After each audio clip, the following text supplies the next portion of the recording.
All right, time now for this hour's car review. Mr. Mars drove the 2025 Subaru Forester, and here are his feelings about it. Yeah, so you did the Wilderness last week, so this is a little bit different one. It is part of the 6th gen, but this is new for 2025, and it's the Forester Premium Hybrid all-wheel drive. It is kind of more of a street car versus the Wilderness that we had last week. So the final assembly locations in Japan, there's actually 9 different Foresters, but there's only 4 hybrid, the Premium, Sport, Limited, and Touring, and I had the hybrid for the week that I drove it. Now, this is a small hybrid sport utility, is the way it's classified. Fits in between the Crosstrek and the Outback. Fits in between those 2 different sizes if you're out looking at these. Comes with LED headlights with the automatic height adjustments, which I thought was rather different.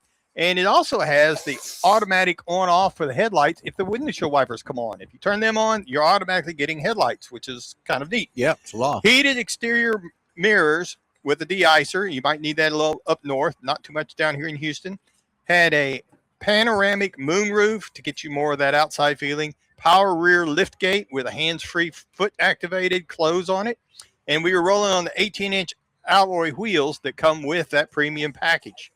Now, the interior, we had the premium cloth seats, which I liked it a lot better than the leather for this kind of vehicle. They are heated in the front seats. The second row seat is a 60/40. It does recline and it does fold.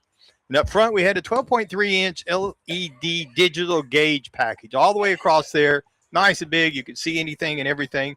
And it has 11.6-inch tablet-style multimedia touchscreen. And that's where you're going to find your navigation and all your infotainment systems. It's got plenty of USB-C ports. Got a wireless charger on it. I will say, though, the wireless charger, if you're driving, there's nothing really to hold your phone in place, and it will slide on you a little bit, so just be aware of that. Got a rear cargo cover on it so that you keep things out of sight, out of mind whenever you got cargo back there. And up under the hood is a 4-cylinder, 2.5-liter flat-4 boxer-type motor with 2 electric motor generators. Now, this is where the hybrid system that comes in. Now, combined, it puts out 194 horsepower, up from 180 on the regular gasoline-only engine. It is still backed by a CVT, but it does have a 6-speed manual mode on it that I kind of didn't mess with much. I didn't think it was why. Yeah. It has a tow rating of 1,500 pounds. MPG in the city, the EPA says you should look for about 35, highway 34, combined 35. Now, it has a 16.6-gallon tank, so that means you're going to get about a 580-mile range out of this vehicle with it, even in the hybrid. Now, I drove it 391.6 miles and got 32.3 miles to the gallon. A little bit lower than the rating on it, but I was well pleased with that by all means. Now, one of the great things about it is it's got wide opening doors to make it easy to get in and out. You don't have to climb down in it. You don't have to climb up in it like you do some vehicles. It's also got an insulated front windshield that reduces the road noise. All the controls are easy. Well, some cars you got to kind of fall down into. Yep. And then you got to climb out of it. I just want to make sure that we're correct here. You said climb down into it. Yeah. Well, I got to climb. It's either climb or fall, and usually it hurts when I fall at this age. Depends on where you're going to. Yeah. And it does have a little bit of a firm ride, but that's an all-wheel drive, and the suspension that's set up for this vehicle, but it's not quite. I don't think as firm as the Wilderness ride, but you're gonna have to be the judge of that. Now, the base trim price on this vehicle is $38,015.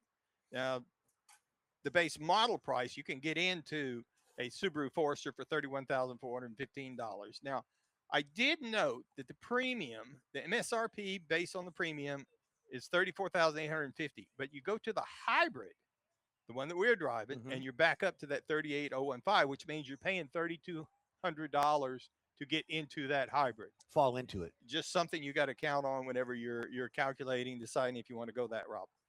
The competitors, you're going to find you can go look at the Mazda CX-50 hybrid, $35,499 to start. Honda CR-V's got a hybrid that starts at $36,045.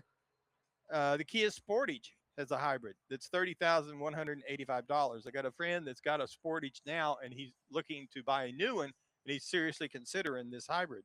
I'd like to get my hands on one just so we can kind of test it out a little bit more. Toyota's even got a RAV4 hybrid. So there's lots of things to look at, particularly in that small SUV.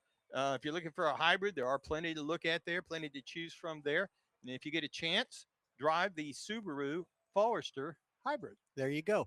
Hey, you know what? InWheelTime Car Talk Show continues right after a quick break.